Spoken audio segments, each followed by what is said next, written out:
میرا نام مہران وزیر ہے اور میرے ساتھ ڈاکٹر خادم حسین صاحب موجود ہیں۔ ڈاکٹر صاحب، آپ نے میڈیا میں دیکھا ہوگا، کافی اس پہ بات ہو رہی ہے، ٹی ٹی پی کے ساتھ پاکستان ریاست کے مذاکرات شروع ہو چکے ہیں۔ میں بڑا احتیاط سے کہہ رہا ہوں، لیکن پروسیس شروع ہو چکا ہے، جس میں قبائلی عمائدین کو بھی شامل کیا، جس میں یہ بھی دیکھا گیا کہ جو سیاسی رہنما ہے، جس طرح انجینئر شوکت اللہ ہے، باقی جی جمال وغیرہ ہیں، وہ بھی ان وفود میں شامل ہو گئے ہیں اور یہ باقاعدہ ان کے پاس مذاکرات کر رہے ہیں۔ تو آپ ان ساری چیزوں کو اگر دیکھ لیں، جہاں سے میں دیکھ رہا ہوں، میں یہ دیکھ رہا ہوں کہ اب باقاعدہ طور پہ جو افغان طالبان ہیں، ان کے آنے کا جو سارا پروسیس ہے، جو ہم کہہ رہے تھے کہ کچھ فائدے ملیں گے، اب ان کی طرف ایک قدم بڑھ رہا ہے۔ فائدہ تو خیر جو بھی ہے آپ دیکھ سکتے ہیں کہ جیسے یہ افغان طالبان وہاں پہ قابض ہو گئے، کابل پہ پہ قابض ہو گئے، تو انہوں نے ایک تو یہ کیا کہ ہزاروں کی تعداد میں جو تحریک طالبان پاکستان کے لوگ تھے، کارکن تھے، ان کو جیلوں سے رہا کر دیا۔ تو اب یو این سیکیورٹی کونسل کی رپورٹ کے مطابق تقریباً 4000 جنگجو تحریک طالبان پاکستان کے ساتھ موجود ہیں۔ جب یہ صورتحال ہوئی تو جو معاہدہ ہوا تھا طالبان کے ساتھ 2020 میں دوحہ میں، اس میں یہ بات واضح طور پہ تھی کہ افغانستان اور کئی باتوں کے ساتھ ساتھ کہ افغانستان کی سرزمین کسی بھی دہشت گردی کے لیے استعمال نہیں ہوگی، یہ انہوں نے کیا تھا۔ لیکن ہوا یہ کہ پچھلے پچھلے 1 سال سے تحریک طالبان پاکستان کے حملوں میں بہت تیزی آ گئی۔ پچھلے چند مہینوں کے سٹیٹسٹکس اگر آپ دیکھ لیں تو 80 کے قریب لوگوں کو مارا گیا ہے۔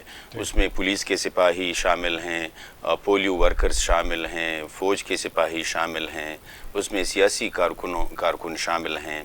تو حملے بھی ہوئے ہیں اور ساتھ ساتھ ٹارگیٹ کلنگ بھی بڑی تیزی کے ساتھ آگے بڑھی ہے، ٹارگیٹ کلنگ میں بہت اضافہ ہو گیا ہے۔ تو اب افغان طالبان کی سہولت کاری، یہ جو آپ فائدے کی بات کر رہے ہیں، فائدہ اور نقصان تو خیر آنے والے حالات مستقبل بتائے گا۔ کہیں پہ یہ میرے خیال میں سیکیورٹی کونسل کی رپورٹ تھی، یو این کی، وہ کہہ رہے تھے کہ افغان طالبان کے آنے سے سب سے زیادہ فائدہ ٹی ٹی پی کو ہوا۔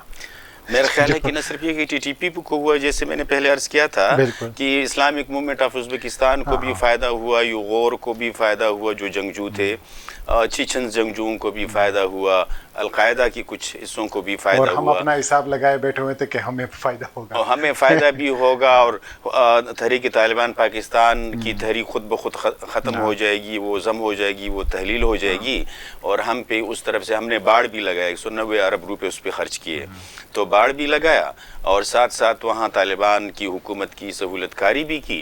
لیکن اس کا جو فائدہ ہوا وہ یہ تھا کہ یہاں پہ حملے شروع ہو گئے۔ اور ڈیمانڈ میں میرے ایک یہ بھی شامل ہے، جب ڈیمانڈ کو ہم ڈسکس کریں گے کہ ہمیں باڑ لگانے دیا، کمپلیٹ کرنے دیا جائے۔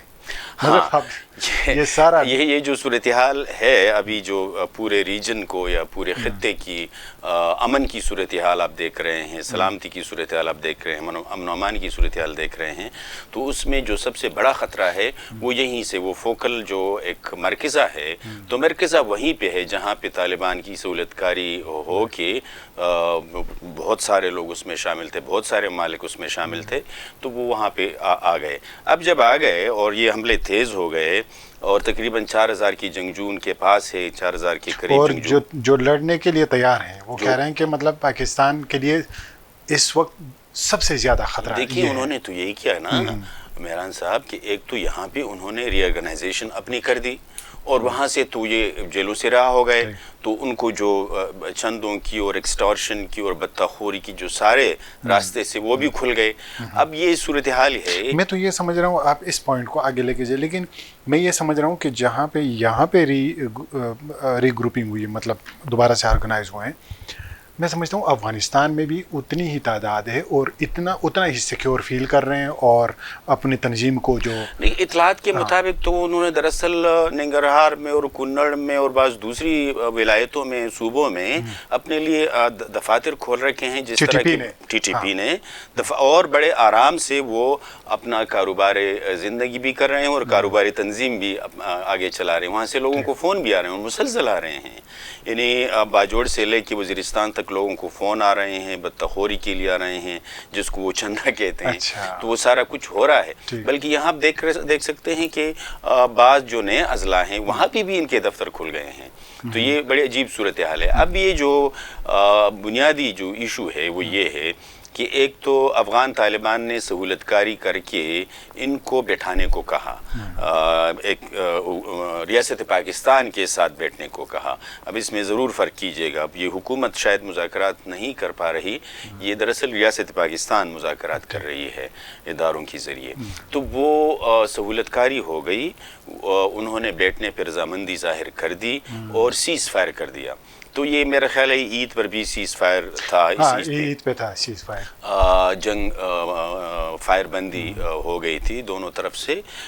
لیکن ہوا یہ کہ جو مطالبات میڈیا میں ہم دیکھ رہے ہیں، ابھی نہ تو تحریک طالبان کی طرف سے کوئی اعلان ہوا ہے اس کے حوالے سے، نہ حکومت پاکستان کی طرف سے کوئی اعلان ہوا ہے. لوگوں کے پاس جو سب سے بڑا سورس ہے نا، یہ جو 50 لوگوں کا کمیٹی بنائی گئی، وفد بنایا گیا ہے جو ان سے ملنے کے جا رہے ہیں، یہ سب سے بڑا سورس ہے لوگوں کے لیے جو خبریں آ رہی ہیں. ہاں، تو ابھی تک جو خبریں آ رہی ہیں، جو ان سے نکل رہی ہیں، جو وہاں سے نکل رہی ہیں، تو ان خبروں میں یہ ہے کہ طالبان نے جو مطالبات رکھے ہیں، میرا خیال ہے کہ ان میں ایک تو قیدیوں کی رہائی کا مطالبہ، اور ان قیدیوں پہ جو یہاں پہ پاکستان کے اندر ان کے کچھ لوگ جیلوں کے اندر ہیں، اور ان پہ کیسوں کا ختم کرنا. کچھ لوگوں کو تو چھوڑ بھی دیا گیا ہے یہاں پہ تاکہ اعتماد کی فضا قائم ہو سکے. تو ان میں کچھ کمانڈر بھی ہیں، سنا ہے مسلم خان صاحب جو سوات کے کمانڈر تھے ان کو بھی چھوڑا گیا ہے. اس کے لیے ایک خصوصی صدارتی معافی کا جو پریزیڈنشل پارڈن ہوتے ہیں اس کا وہ صدارتی معافی کا ڈیمانڈ انہوں نے کیا ہے. تو یہ ایک ڈیمانڈ تو یہ ہے. دوسرا انہوں نے کہا کہ نظام عدل ریگولیشن جو سوات میں قائم کیا گیا تھا وہ نئے اضلاع میں بھی قائم کیا جائے، اس کا اطلاق ہو جائے. تو سوات میں اس کو عملی طور پہ اپنایا جائے اور باقی جگہوں پہ اس کو نافذ کیا جائے. پھر یہ کہ نئے اضلاع میں وہ سمجھتے ہیں کہ فوج بہت زیادہ ہو گئی ہے تو اس میں کمی کی جائے. یہ جو ڈیمانڈز آ رہے ہیں 60% کم کر رہے ہیں. ہاں، انہوں نے اس طرح بات کی ہے. یہ جو میڈیا میں جو ڈیمانڈز ان کے مطالبات آ رہے ہیں. پھر یہ جو آخری ان کا مطالبہ، بڑا مطالبہ، آخری تو نہیں، بڑا مطالبہ جو ان کا ایک اور بڑا مطالبہ یہ ہے کہ کالعدم تحریک طالبان پاکستان پر پابندی ختم کی جائے. شاباش. یہ ان کا جو میڈیا سے اور جو آپ نے بتایا جو عمائدین کا جرگہ ہے وہاں سے جو خبریں نکلی ہیں، جو باتیں نکلی ہیں، ان میں یہ 4 مطالبات، بڑے بڑے مطالبات شامل ہیں. اب ظاہر ہے کہ حکومت نے بھی کچھ مطالبات رکھے ہوں گے.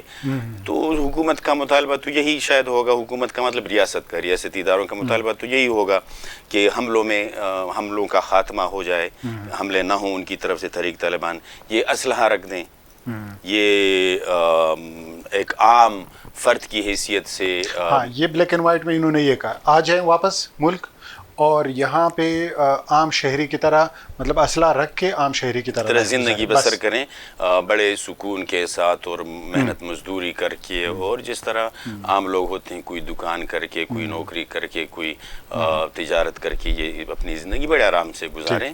یعنی جو 30 سال یا 40 سال سے لڑ رہے ہیں ان سے آپ یہ کہہ رہے ہیں کہ بڑے آرام سے آپ اسلحہ رکھے، اچھے بچے بن کے آپ دکانداری شروع کریں یا نوکری شروع کریں یا ملازمت شروع کریں.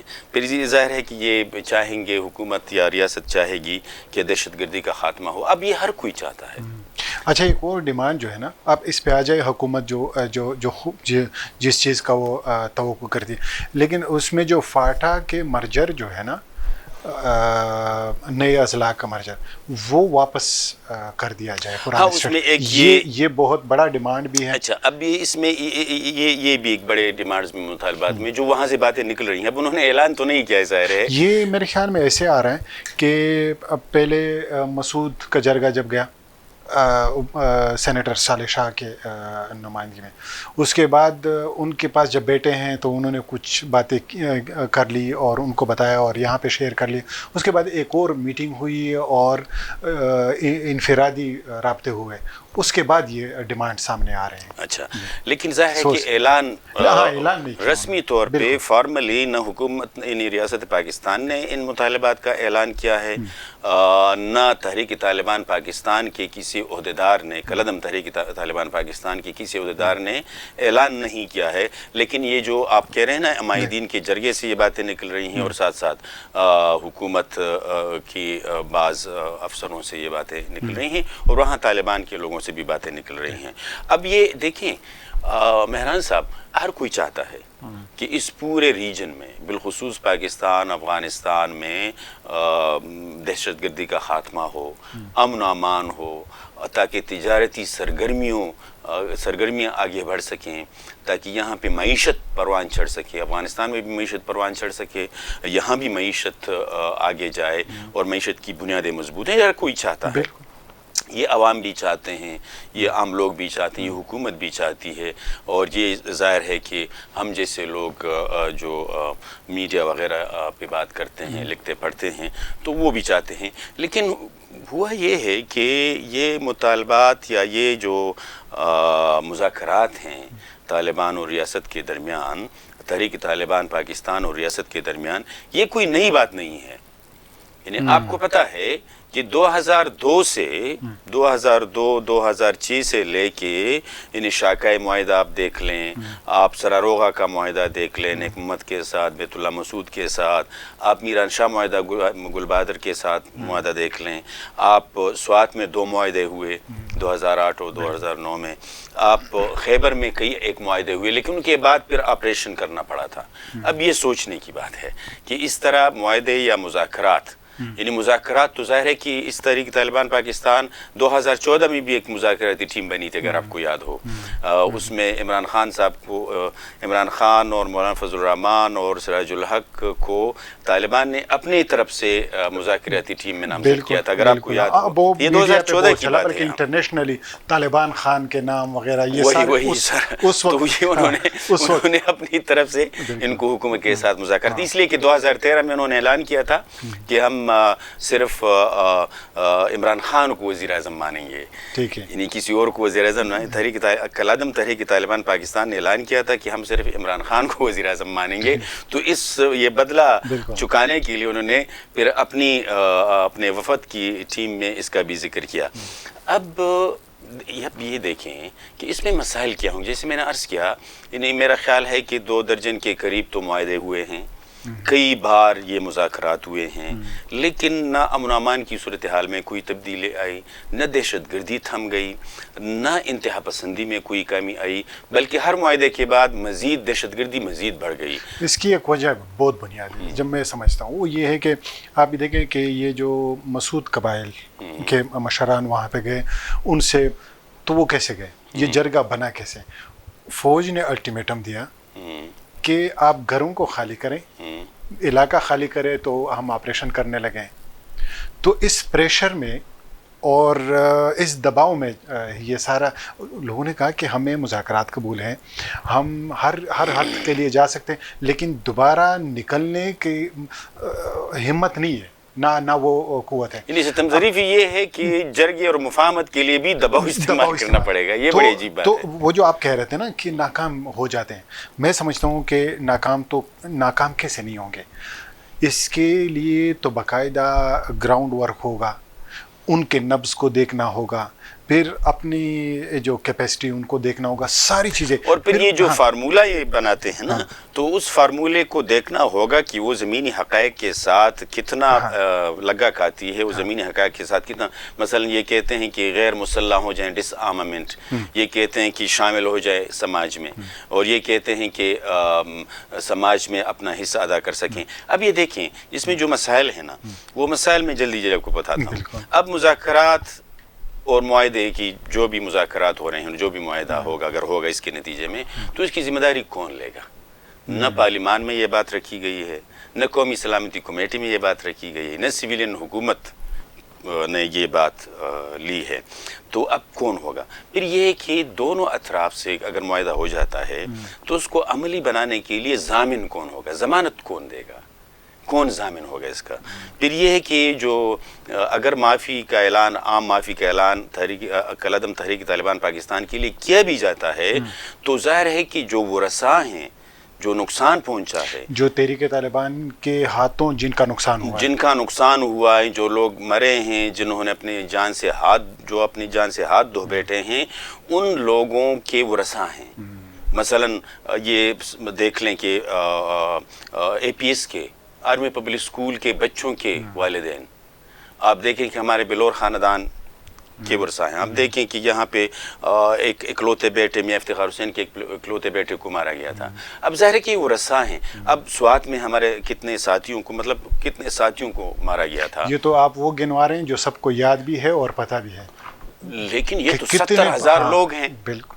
اچھا، تو ظاہر ہے کہ ریاست پہ جو حملے ہوئے ہیں یا حکومت پہ حملے ہوئے ہیں وہ تو حکومت ریاست معاف کر سکتی ہے، لیکن جو عام لوگوں کا نقصان ہوا ہے اس کی معافی کا اختیار تو ان کے ورثاء کے پاس ہے، تو وہ ورثاء یہ مانتے ہیں کہ نہیں مانتے۔ پھر یہ پابندی جو لگائی گئی ہے وہ قانونی طور پہ لگائی گئی ہے۔ اب قانونی پابندی کو مذاکرات کے ذریعے کیسے ختم کیا جا سکتا ہے، یہ ایک بڑا سوال ہے۔ جو اس کو کالعدم قرار دیا گیا ہے تو اس کو باقاعدہ قانون کے تحت کیا ہے۔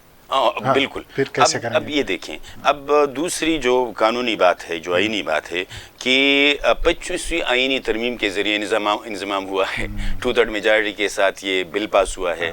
اب ظاہر ہے کہ اس انضمام کو پھر واپس کیسے کیا جا سکتا ہے؟ پشاور کے